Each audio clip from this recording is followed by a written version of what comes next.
What's up guys, NepentheZ here. What's up guys? What's up guys, NepentheZ here, and welcome back to another episode of The Road to Glory. Before we get into The Road to Glory, if you guys love The Road to... I've got to stop doing that. If you guys love The Road to Glory, be sure to turn the bell notification on down there next to the subscribe button. YouTube has been having mad issues recently. Videos publishing as private. A lot of people saying to me that they're not getting my videos in sub boxes. So many people even now are asking where my first Foot Champs red inform reward video was. Of course, that's already up. So if you do love The Road to Glory and you like watching it every day, make sure to turn that bell on. So as per the title of the video,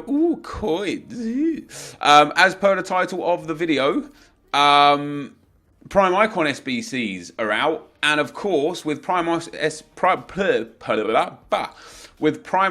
SBCs being released, I got an insane amount of people saying, "Hey Nep, are you going to do some Prime Icon SBCs on the Road to Glory?" Tommy BB says, "Love the series, Nepo." Thank you very much, Tommy BB.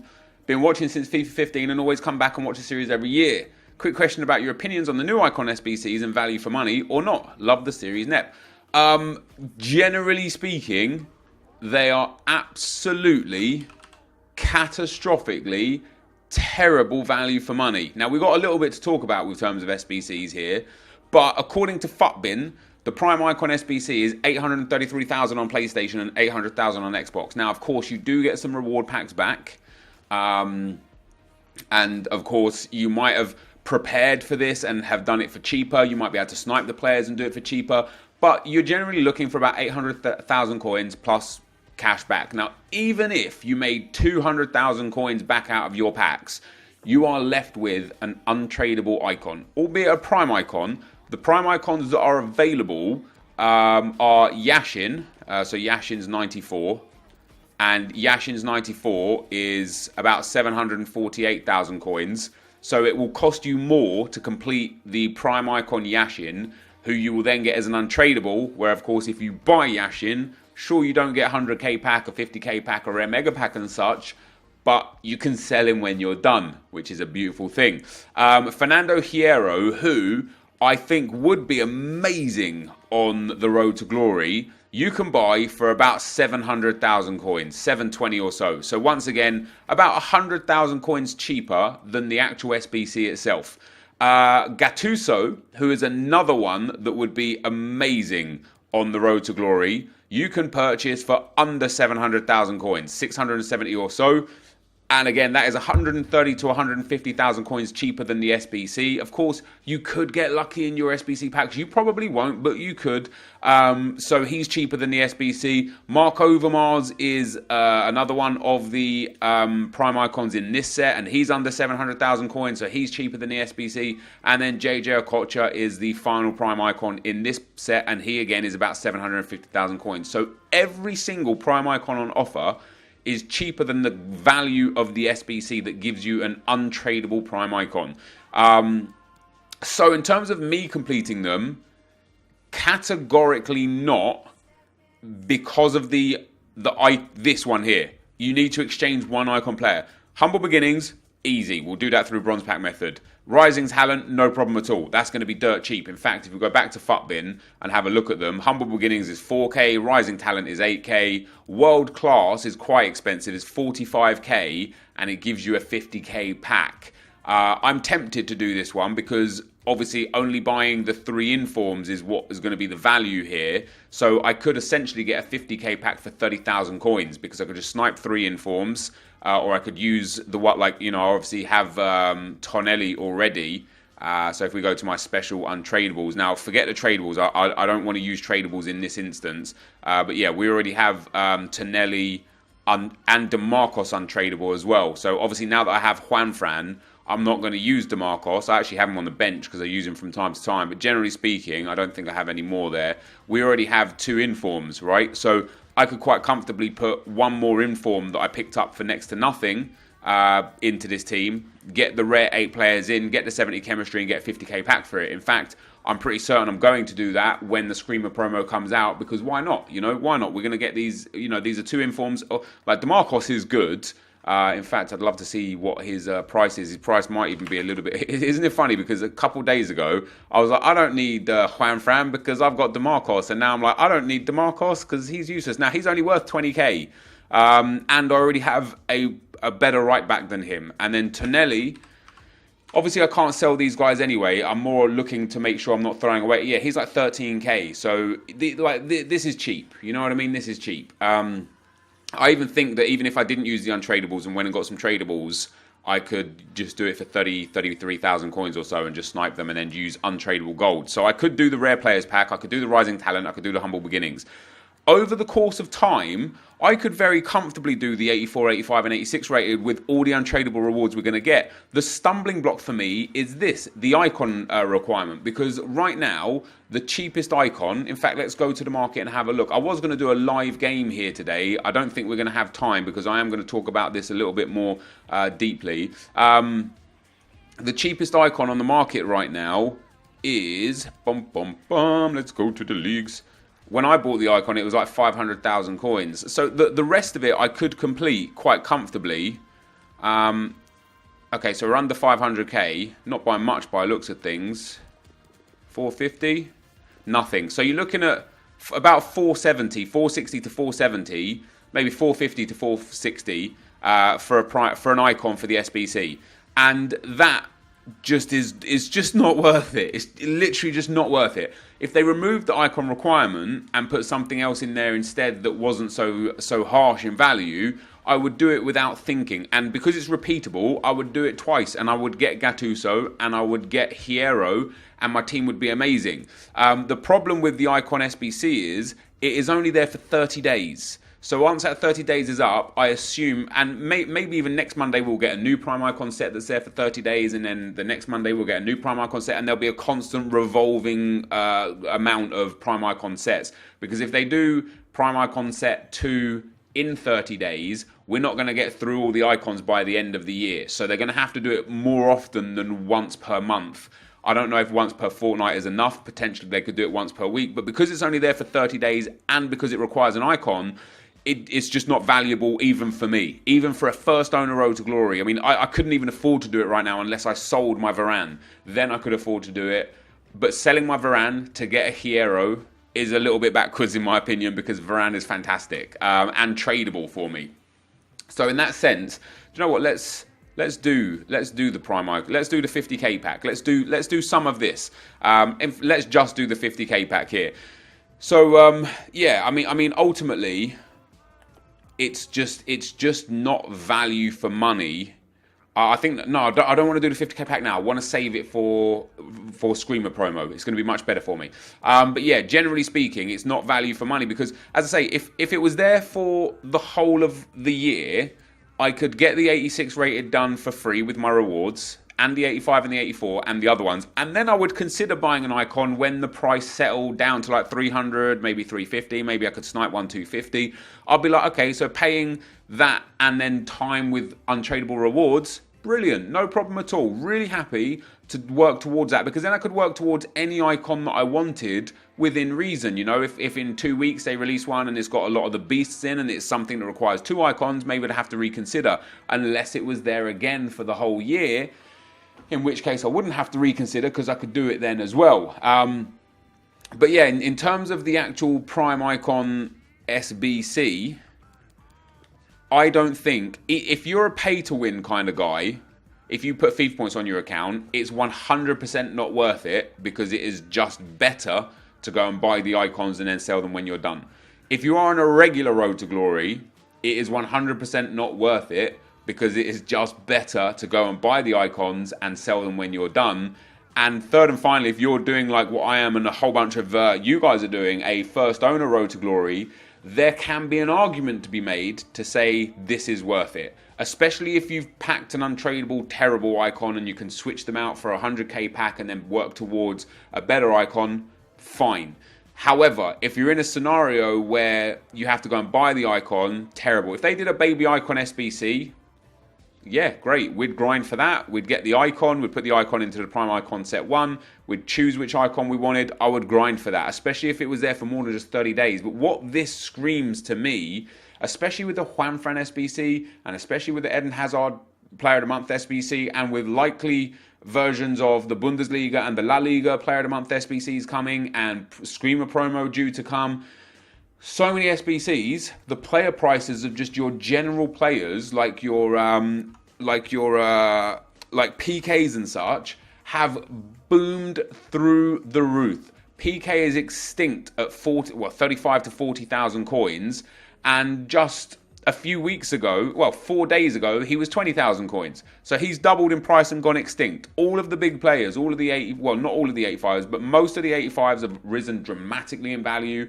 Lots of the 86s and 87s have gone extinct. Lots of the 88s have gone extinct. If you look at players like Oblak at 90 rated, he has gone from 50k up to 75k. If you look at Handanovic, which obviously I'm told I keep getting Oblak and Handanovic around the wrong way, Handanovic has gone from 45k up to extinct at like 65k on Xbox, and then he's up to like 60 to 65k on PlayStation. So, you know, he's risen just very, very much in price. Like most high-rated players have just gone up 20, 30, 50, 80%. Which is great if you're selling the players, but it's terrible if you want to complete these SBCs, because what EA aren't doing is they're not putting promo packs in store to refuel the market. There's no 50Ks or 100Ks to get these players back and put them on the market. And what that screams to me is that this is just a cash grab. This is just a, hey, here's something for 30 days, and if you want to get it, you're going to have to overpay massively for cards on the market. And if you want to get coins into your account, hey, there's only premium gold packs, and we all know that premium gold packs are tragic. 4.5% chance of an 84 rated player. Only a 20% chance of an 82 plus rated player. It's just not good. It's just not good. For me, this just screams EA absorbing money from their user base instead of offering something back. Now, of course, it's not easy to find the right balance between everything, because if they made it too cheap, everybody would be running around with prime icons 3 weeks into the game, and that would be terrible as well. I'm not saying whoever's doing these and making the decisions here has got a good, an easy task, but at the same time, it's just a little too expensive. Now, we're 13 minutes into this video. As I say, I was going to play a live game because I'm in Division 3 now, and I wanted to show you guys some gameplay from Division 3, but I might show it tomorrow now. We're quite comfortably at Tier 1 in Division, rank 4 in Division 4 for rewards. I'm about 2,000 points clear. I am still going to have to get up to about 32, 33,000 points this week again, which I'm going to have fun doing. We've got 2 days and 7 hours. I don't know what it was this time last week. I might go back onto some videos and have a look to see if it was this high, or onto stream and have a look to see if it was this high. Because I can't imagine it's going to go up. What are we talking, like 7,000 points per day? Is it going to go up 7,000 points per day? Maybe it will. I don't know. If it does, I've got a lot ahead of me. I mean, I've already pushed up to my skill rating up to 1953. I did lose one game, 1-0 to a very tough opponent. I've got the gameplay saved for that. I'll show that in tomorrow. Oh no, I'm going to do a live video tomorrow. Maybe I'll do a bonus upload tomorrow. Who knows? But yeah, I'm in Division 3 and I've taken a lot of losses today. Let me go and show you some stuff that I did today. Now, I didn't record the gameplay for this because I didn't want to think that the people that I was playing against, I was only playing against them for content's sake, when the truth is I'm playing against these guys to learn how to play the game. So I played Mo Aubameyang, who, by the way, is one of my favourite, if not my favourite, pro player out there. I love the way he plays. I love the teams he plays with. I love the way he controls himself and handles himself and conducts himself as a professional player. I think he's just generally fantastic. I played against Mo Aubameyang and he slapped me 5-0, and my God, is this man good at FIFA? Oh yes. I also played against Ajax Lev. He beat me 3-0. I played against Didi Krishlito. He beat me 6-1. Quite a close game actually in terms of match stats. But he had Eusebio, so did Mo Aubameyang had Eusebio, and they just hit shots from angles you can't even imagine, and it flies in. Like, obviously all of these guys, not only are they pros, they have got phenomenal squads. I played against F10 Techers, who isn't a top 100 player. He got 25 wins this week and 24 wins last week.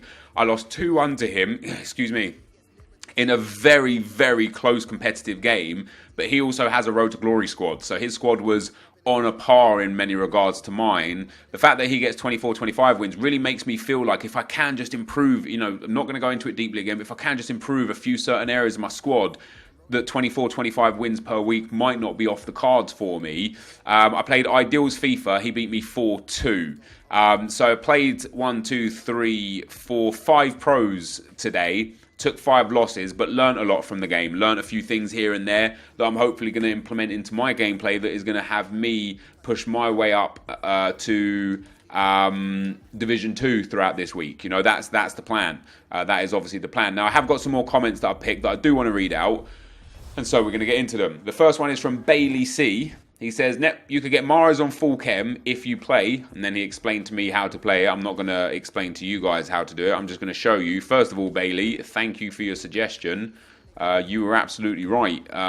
One thing, I actually have a problem with my team. Not a problem per se, but quite a problem.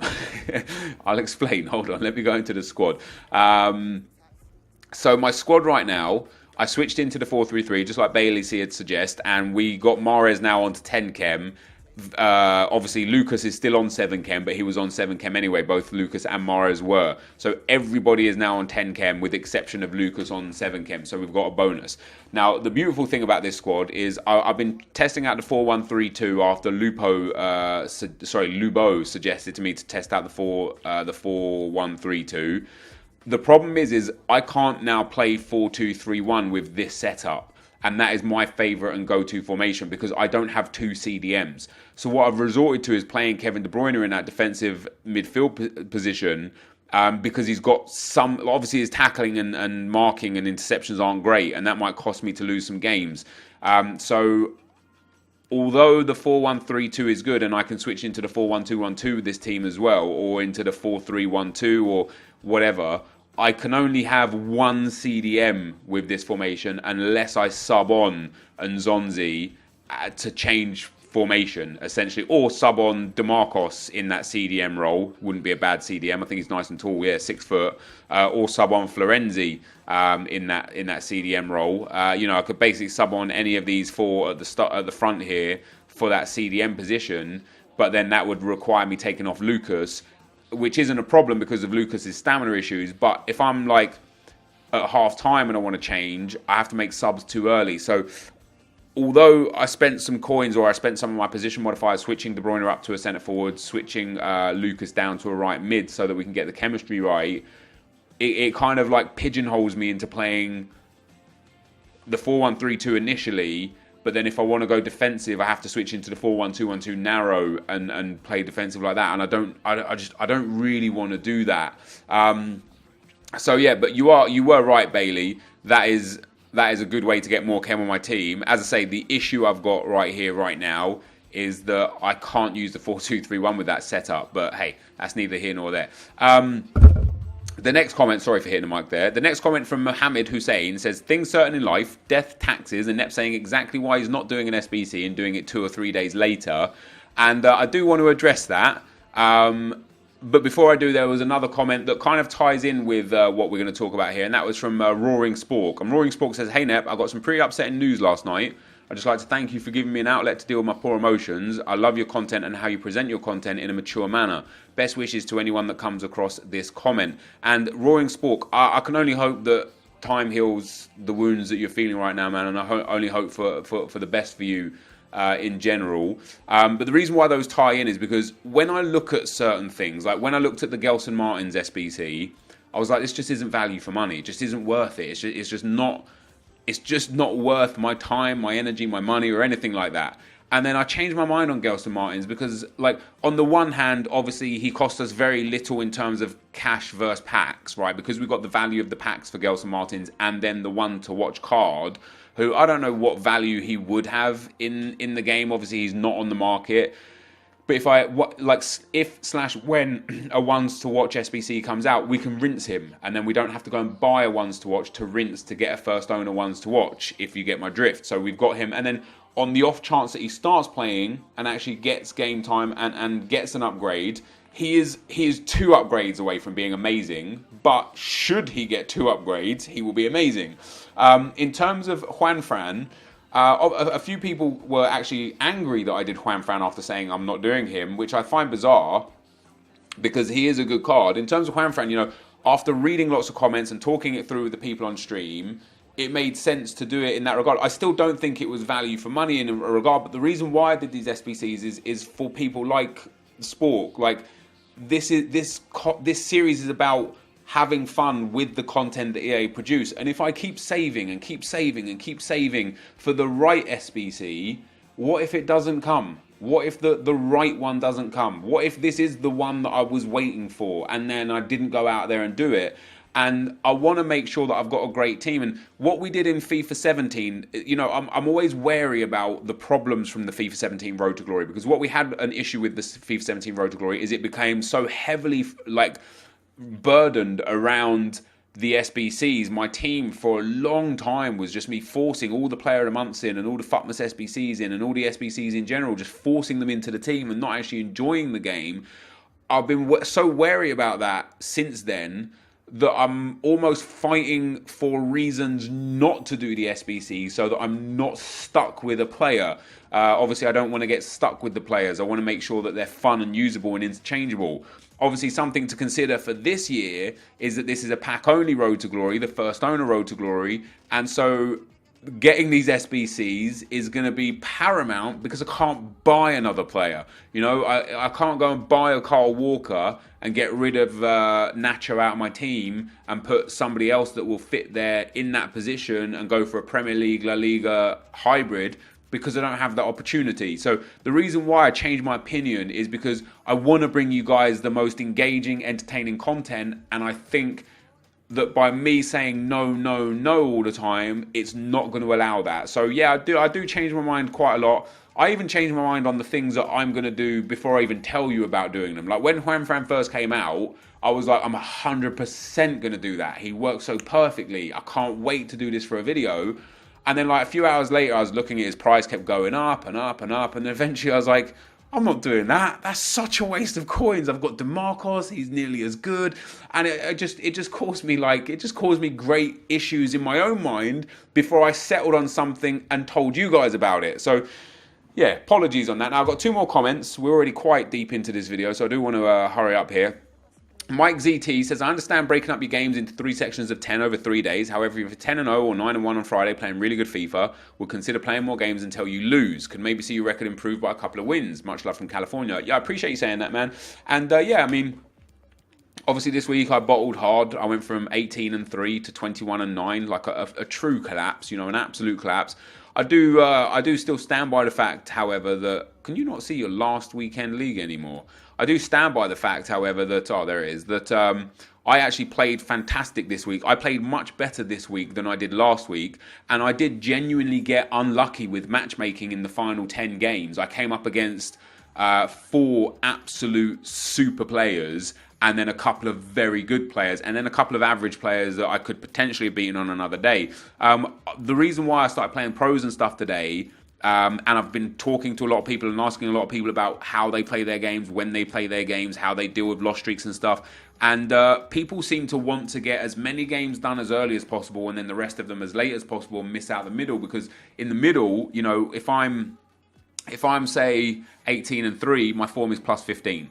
Now, if I'm playing in the middle, I'm going to be catching a lot of these guys that are 24-0 and coming to a close on their games, or 15-0 and just playing through their games, or, you know, 18-1 and playing through their games. I'm going to start catching a lot of those guys because my form is plus 15 and their form is plus 15. However, there's a Ajax Lev that I played today a game. If however I'm 18-3 late into Sunday night, all these guys have already finished their game. So there's Ideals FIFA that I played as well. All these guys have already finished their games at that point in time. Mo Aubameyang that I played as well. So yeah, all these guys have finished their games to the point where it just reduces the number of high quality players on a high elo that I can come up against, giving me more of an opportunity to get favourable matchups that will allow me to get more wins. And I'm realizing more and more, and I kind of knew from last year, but because there was always 40 games last year, I just had to shove the games in as and where I could fit them, and I ended up finishing most of my games Sunday night just by natural progression rather than by choice. But I'm starting to recognize and realize a lot that a lot of the top end Elite 2, Elite 3 players, or sorry, Elite 2, Elite 1 players and top 100 guys either play 20 or more games on Friday as early as possible, or 20 or more games on Sunday as late as possible. So when I'm playing on Saturday and Sunday afternoon, I'm just making it harder for myself just because. And I don't want to make it harder for myself, I want to make it easier for myself. And I don't agree with how the matchmaking works, right? I just don't. We're going to talk about this all year. We've talked about it for the last 2 years. By the way, for those that don't know, because some people don't understand this, and hey, I'm not trying to say this in a negative manner, this is just the case. This matchmaking system, there or thereabouts, has been in the game since FIFA 17, as confirmed by Dunans and Dragons. They've always used form. They have always tinkered with the matchmaking system a little bit, but generally speaking, that's how it's worked. So if we look at Ice Principe, obviously the scores you see on the right, the records, are the records at the time of playing. Now, in terms of this in EA's eyes is a fair matchup. A guy that's 29-0 versus a guy that's 20-3. They both have plus 15 form. That's a fair matchup. I know what a lot, I've had a lot of strong debates on who won this anyway. Ice Principe won it to go 30-0. So Dream Team went to 20-4. A lot of people say on Twitter that, hey, this is a fair matchup. And because, this guy, if he won out, he'd go 27-3. And a 27-3 versus a 29-1, that's not too dissimilar. But he isn't 27-3. He's 20-3 and he goes 20-4. And if he loses all his games, he finishes 20-10. And that's not a fair matchup. But I also understand and completely interpret the idea of, it's unfair to the guys that are the best to only pair them with the guys that are the best because of the way the reward structure is on FUT Champs. If Ice Principe only played people that finished in the top 100, he wouldn't even get 22, 23 wins because he would take losses to top 100 guys who also would never get 30 wins. They'd be down in the 22s, 23s.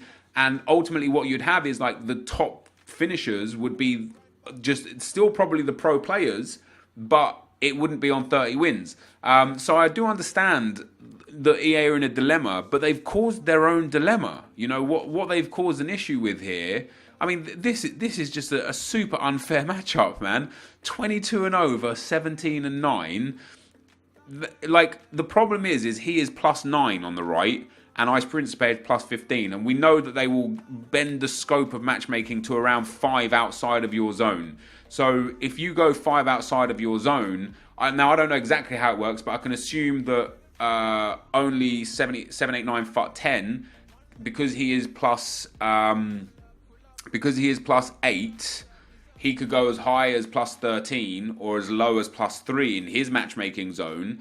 And then because Ice Principe is +15, he could go as low as +10, but can cap out at +15. So essentially, in the scope of the +5 on either side, these actually they're kind of their entities just about meet. So once again, in EA's eyes, this is a fair game. But you can see by the possession, by the shots, and on target, by the result and by the record of these two players, that these guys just should not be playing each other in the weekend league. This is extremely unfair on only 7, 8, 9 FUT to be playing. And another one here, this guy is a +12. He's playing against a guy +15. In that instance, it's a fair match. But an 18-0 should not be playing against an 18-6. So my request to EA would be, and I know we're getting really deep into this video now, my request to EA would be that a loss doesn't count as -1 to form, but counts as -2 to form. Because that way, this guy wouldn't be +12 on the right-hand side, Simeon Pop. He would actually only be +6. And then he would never, ever come up against Ice Principe. So every time you take a loss, your chances of playing extremely good players on the form barriers becomes extremely, extremely lower. So for me, for example, when I went from 18-3 to 18-5, I was still +13. So I was still liable to be playing the kind of guys in the top 100. However, if form got deducted by 2 for every loss, I would have only been +8. So I would never have come up against the guy who was on course for top 100 because my form would have been +8. I could only match up to a guy as much as +13.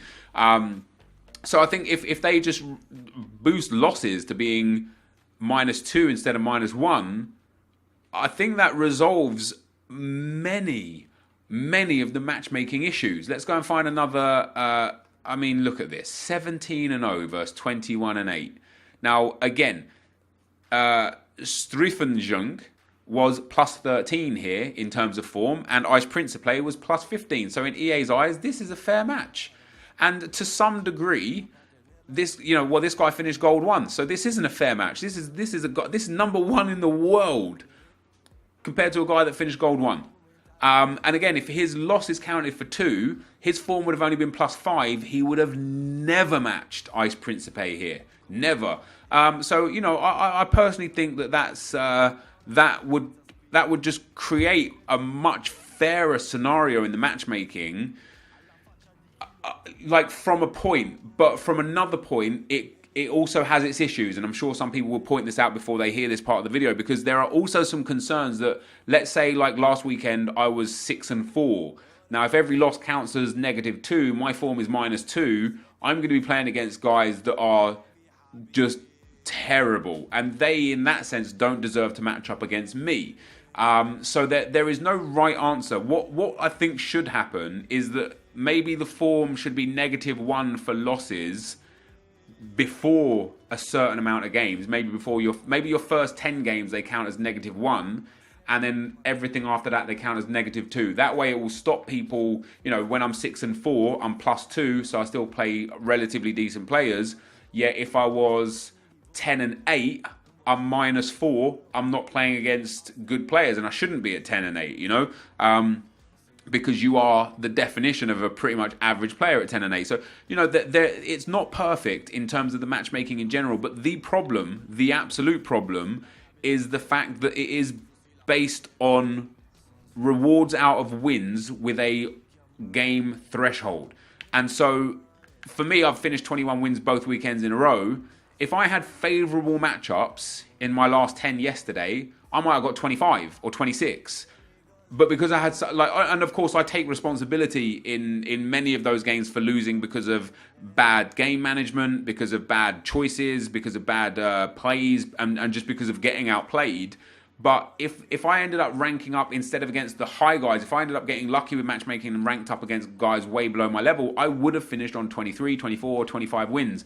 And I don't think that your finish should be based on the luck of matchmaking and form when such rewards are on offer. The difference, it's going to be a great team of the week this week because it's international break, and there are some huge players that are going to get informs. Lukaku, potentially Depay, Van Dijk, Eric Bailly, Raheem Sterling, possibly Marcus Rashford. Neymar got 2 assists. Alexandro scored for Brazil. We are genuinely looking at an absolutely incredible team of the week. And so for me to get Elite 3, getting that 3 Team of the Week player pack and getting an extra player pick pack could have been astronomical for my account. However, because I got unlucky with matchmaking because of form, and again because of losing games because of bad game management and stuff, I'm losing an opportunity to get those players. And me outside, in general, I don't think that's fair. I don't think it's fair that one guy finished 22-8 because he played 5 top 100 guys because of his form, and one guy finished 23-7 because he only played 2 top 100 guys because of his form. Why, when they are, they could potentially be of bang even skill, or one could be better than the other and finish worse? Why should that be a case? I honestly don't agree with it. That's my opinion. I'm sure that a lot of you guys are going to disagree with me. I'm sure that there is going to be a lot of contention about this in the comment section. But me personally, I don't agree with that. And although we're nearly finished, guys, Although the FUT Rivals reward structure is generally terrible, the FUT Rivals matchmaking versus rewards is brilliant. Because if you just play, you get to play. The more you play against people of your own skill level, the more you get rewarded. A loss isn't the end of the world. A win is great for you, but doesn't damage your opponent to the point where they can't achieve what you can also achieve. And it is based on your actual skill. So if you improve and get better at the game and you rank up to a higher division, you get better rewards, theoretically, because sometimes you don't. But in FUT Champs, if you play a few hard games, you might end up ranking a lower tier, Elite 3 down to Gold 1, or Gold 1 down to Gold 2, or instead of getting Gold 2 like you did every weekend, this time around you got really unlucky in matchmaking and you only finished Gold 3. I don't think that's fair. That's all I'll say. I don't think that's fair. Would love to hear your thoughts though, guys. It's been a super long video.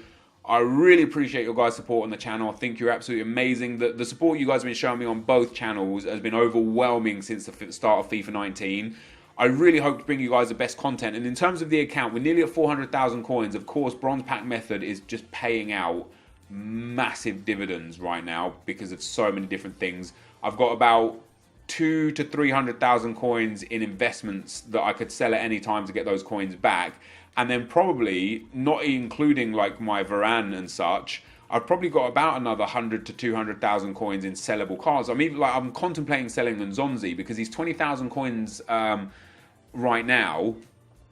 And I know that, well, I don't know, but I assume when the Champions League comes back, we'll get more Champions League SBCs and he'll get packed more and more often to the point where he's not worth 20,000 coins. So I feel like listing him and getting 20k, but I could easily get my account up to like 800,000 coins. So I want to keep grinding. I want to make sure I can get millions of coins so that I could do SBCs without thought, without care. And I can only do that via grinding. But guys, this is going to be the end of the video. Thank you so much for watching. I hope you enjoyed it. If you did, be sure to leave a like, rating, comment, and subscribe to my channel if you haven't already. But for now, guys, I'm out.